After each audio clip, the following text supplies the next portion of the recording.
Hello again, YouTubers. Today's video that I want to do is why I think that the eternal torture crowd, which has been pretty much in the dominant way of thinking for the last 1500 years, at least in the Western church, which is what I've come out of, why I think that dominant view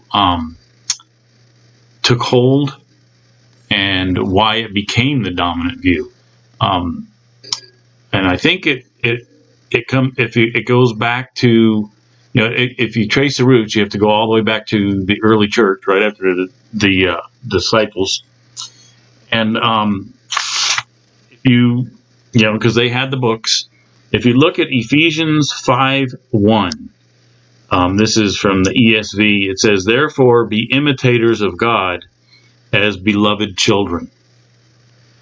So that verse, if you take it literally, which I think we should take it literally, and I think people have taken it literally, means that however we view God, we need to imitate Him.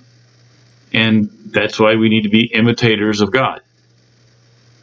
So if you look back at early church history, especially the first 300 to 500 years, you'll see that there was three schools of thought that came out of the teachings from Jesus and the disciples. The school of thought that I believe is the true way of looking at Scripture is universal redemption, or the Greek word apocastasis, if I'm pronouncing that right, basically meaning that God, when He created this world, His plan was to redeem the world all along. And this whole time, it's a big process of how God was redeeming the world. And that's where a lot of the church fathers, the early church fathers, like Origen and Gregory of Nyssa, and I think it was Maximum the Confessor, there's a bunch of them that believed that and taught that. And that was the majority view, basically, until Augustinian view came in. But that was one school of thought. And then there's another school of thought that came out, which was annihilation. And the annihilation never really got a lot of traction. It's always been there, but it's never really got a lot of traction. And then the third school of thought was the eternal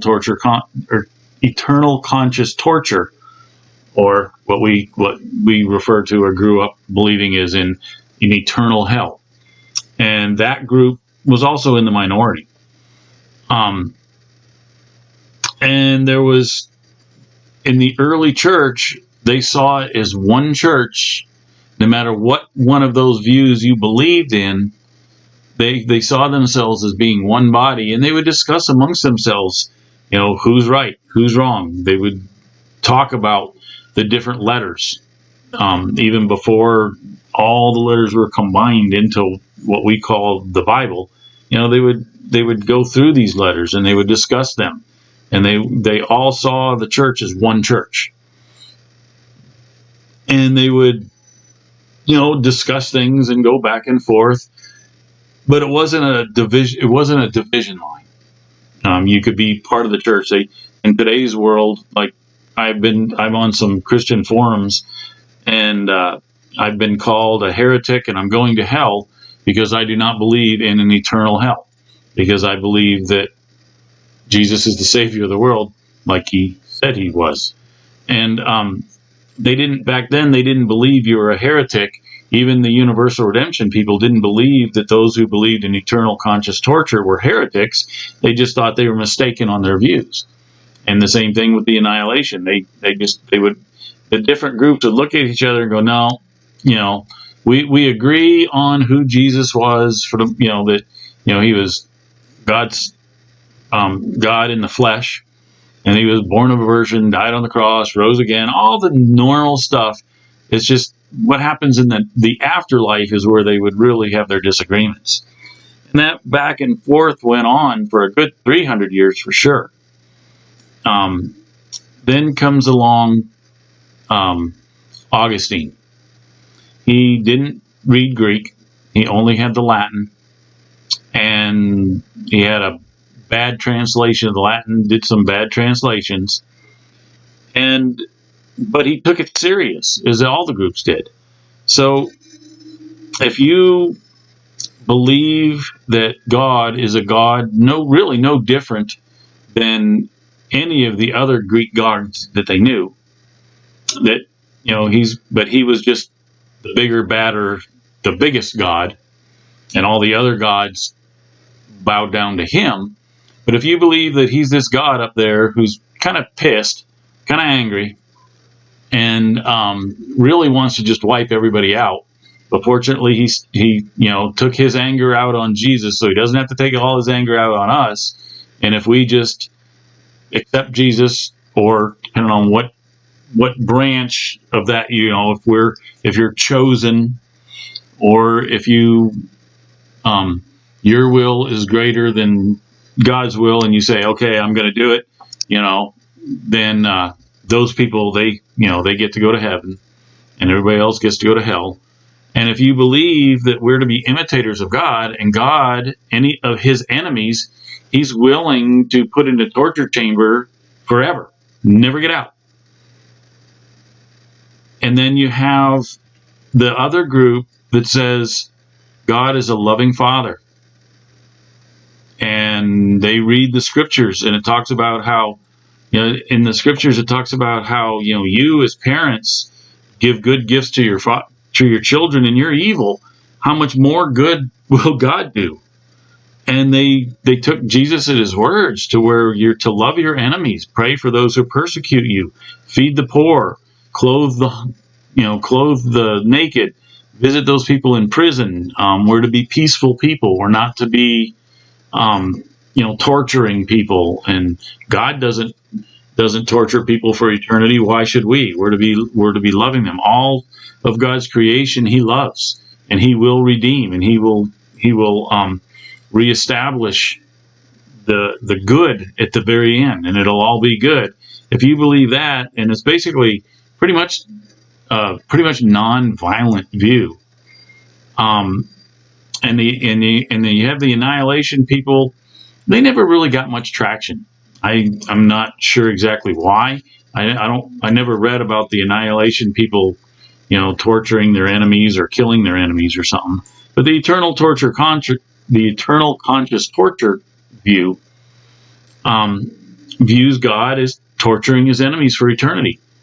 And when you look at what happened with Augustine, and then which led into the Catholic Church, and even when the Reformation happened, even the Reformers, Calvin didn't mind putting people to death who disagreed with him. That was just the normal way, because they were following God. If you believe that God can torture people for eternity, for you to torture people that disagree with you and kill them, well, that's nothing. You're just imitating God. And so you have these two views that were really the strong views. The view of universal redemption was actually the larger volume. But you put two people in a room together. One is a nonviolence that believes to love your enemies, pray for those who persecute you. And then you have another person that says, kill your enemies, because that's what God does. And so if they're your enemies, you burn people to the stake, drown them as a witch, or whatever way you want to kill them. That's okay, because they're your enemies. We're imitating God. God kills his enemies. We can kill our enemies. And so it's like, who do you think is going to win? The guy with the sword that's willing to slice and dice, or the person down on his knees praying for that person that they will be imitators of God? Because Jesus said, if you've seen me, you've seen the Father, and we're to be imitating Jesus. And when you go through Jesus's life, the only people that Jesus got on was the religious establishment. that was the people that he got mad at. He even made his little whip thing and, drove the people out of the temple because they were turning it into what he called a den of robbers. So, you have these two groups. Who do you think is going to win? Once Augustine came in, and then you had with Justinian, and there's another guy, and I can't remember his name now. But they basically took what I would say religious way of looking at it and government, and they mixed the two, and they had complete power because now they had the government and religion. And when you rule by the sword, and anybody that disagrees with you, you kill. Who do you think is going to be the dominant view? And that led into what we call the Dark Ages. And if you look back at history, the Western Church is full of dark stuff. I mean, killing people, wiping people out because they disagreed with you was a rather normal thing. And so it's like, of course, they're going to be the dominant view. I read an article that said one of the things that Augustine did is sent his minions out to burn as much of the old papers and thought processes of the Universal Redemption crowd as they could. And supposedly they burned a lot of writings and stuff that these people had. Fortunately, a lot of it was saved, but they did not like that group, and they wanted to stamp them out. And so the guy with the sword is going to win over the guy on his knees every day. And unless God intervenes, that's just going to happen. So we've had 1,500 years of rule by the sword. And that's why I'm like some of these Christian forums I'm on, they keep dragging up all these lexicons and commentaries and all this stuff. And they're like, this proves our case. Eternal torture has to be because this proves our case. And they go on and on. And I'm like, well, of course, if you have a group that becomes dominant and they literally kill all their opponents, who do you think is going to be the dominant force? And just because they have volumes and volumes of books that all agree with each other, and it's like the scripture says that they compare themselves by themselves, of course they're going to be in power and they're going to take control. And those who believed in Jesus' teaching, you look at what Jesus did when he was down on earth. The very people who were nailing him to the cross and had already beat him, beyond recognition, and they were nailing him to the cross. And what does he say? Father, forgive them, for they know not what they're doing. Of all the people, if torturing your enemies was God's heart, that's what he wants, you would think at that point Jesus would have said, okay, enough is enough. I'm getting down on here and I'm giving you guys a whooping. But no, he knew his death was the only way to redeem all of creation. And so we are to imitate Jesus. The law says not to touch a leper. He walked right up to a leper and touched him. Somebody that's unclean, he touched them. He would, heal on the Sabbath just to piss the religious people off. I think to say, hey, you guys think you know who God is? No, look at me. If you know me, you know the Father. If you don't know me, you don't know the Father. And so that is one of the reasons why I think that this view is so dominant in the Western Church. Because in the Eastern Church, apostasis has been well more accepted. But even in the Eastern Church, although I've not read of them actually killing people that disagreed with them, that thinking has crept in. And it did creep in, and there's quite a few people that believe in eternal conscious torture, even in the Eastern Church. But that thread of apostasis has always been in the Eastern Church, and there's always been a little bit of it in the Western Church too. now, and also, and so what I think is the reason why the universal redemption is getting bigger now. It's I had never heard of it. Growing up, I'd never heard of it. It was never taught, even in Bible school. It was never taught. Not even as these people are wrong. This is what they believe. It was just never taught. But I think now, because of the internet, this view is exploding. Because at this point, even the Western Church is no longer killing those who oppose them. It's no longer cool to say, "Oh, you don't believe in eternal torture, then we're going to burn you to the stake," or whatever. They don't do that now. The way they kill people is with a pen, and that doesn't hurt. You can say all you want about me. I don't care. Words don't hurt. And so I think that's why now, with the internet, we can get on and we can go back and we can read church history. We can read. There are places, there's some websites that have lots of the early church fathers, their writings. And we can see the struggles they had, the things they went through. And we can see, wow, this was a real position. Matter of fact, it was the majority position for a long time. And now we're like, oh my gosh. For me, anyways, I was like, oh my gosh. Why was I never told this? Why was this view never brought up? Even in 4 years of Bible college, it was never brought up. But now we can sit there and go, ha ha, you're no longer killing people. You're trying to kill me by words, no big deal. And the lid's just kind of basically being blown off because the truth is getting out there. Because of the internet now, I can go back and read books from the early church and read papers from the early church that before were basically unavailable. Like I was in college in the late 70s, and you had to go to a library and search in card catalogs for books. And if that library didn't have any of the books of the early church writings, you didn't even know they existed. All this stuff, I didn't know it existed when it's been there all along, but you have the dominant view that wants to squash anything that goes against their view.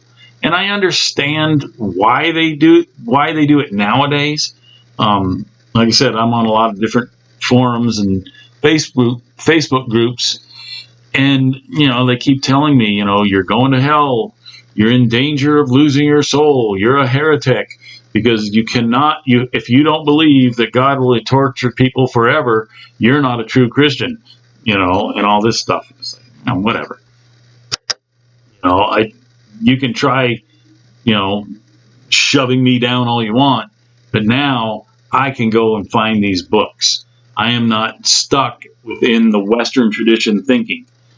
There's a particular guy on one of the forums I go to, and he's wicked smart, way smarter than me.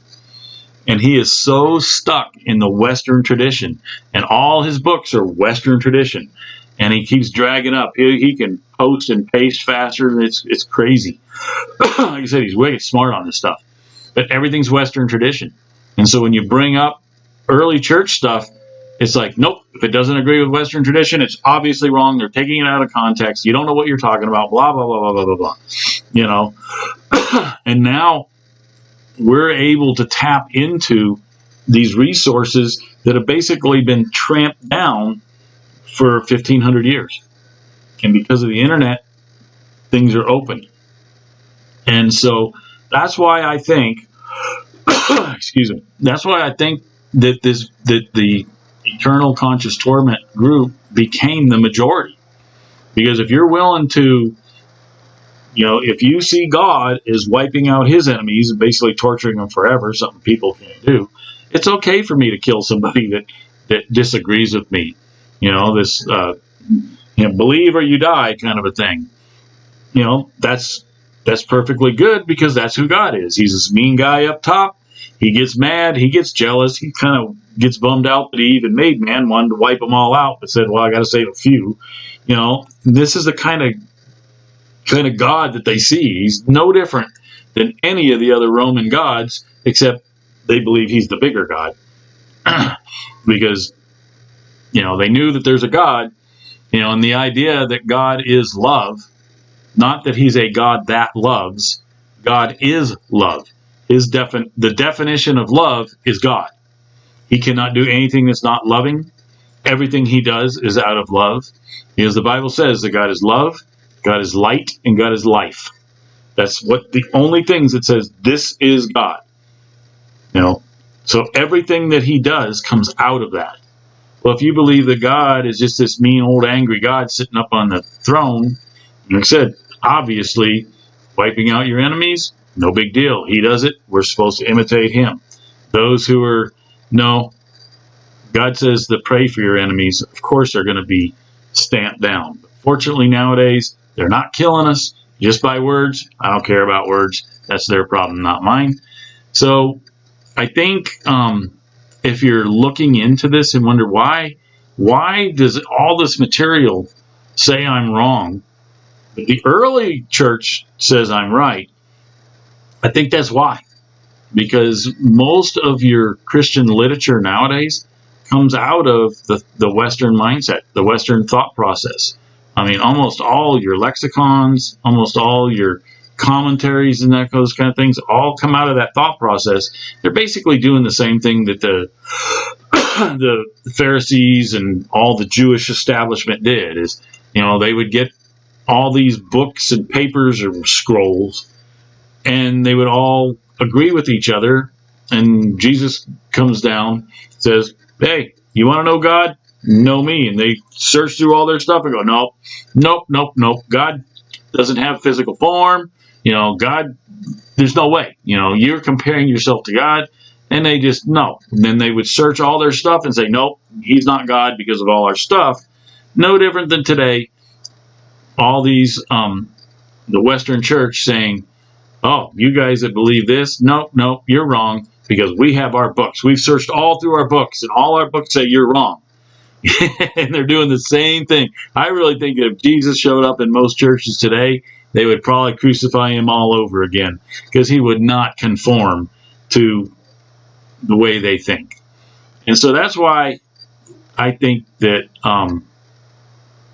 this eternal conscious torment view is such a dominant view now. Is because when you're gonna play by the sword, you're gonna win. You like I said, the person on his knees doesn't have a chance against the person that has the sword. And so, just food for thought. Think about it.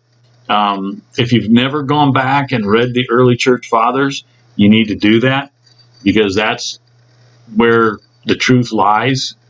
Not all early church fathers believed that. There was a lot of debate, but a majority of them did, and you can get their writings. You can go on the internet and get their writings, and I challenge you to do that. I was astonished because I came to this idea of universal redemption, coming to it to disprove it. And the more I kept reading all the early stuff that I never read about in Bible college, the more I was like, oh my gosh, it's right. And now I'm a firm believer. I'm not a hopeful universalist. This is the way God is. This is the only view that if you take the Bible as a whole, it completes it. It makes so much more sense now. So I challenge you to look into that. Let me know in the comments what you think. Thank you very much. You guys have a great day. Bye.